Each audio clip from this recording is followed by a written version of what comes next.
Otladığım kongar halkanduse, örüm tanilerinde,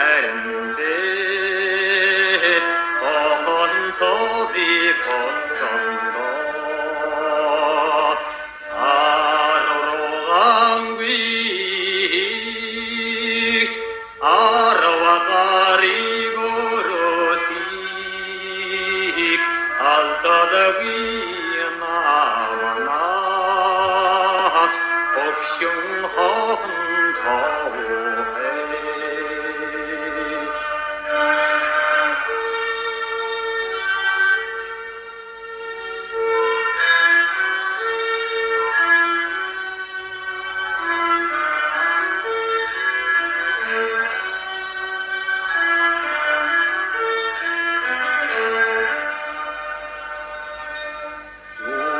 Doğruğan güiş,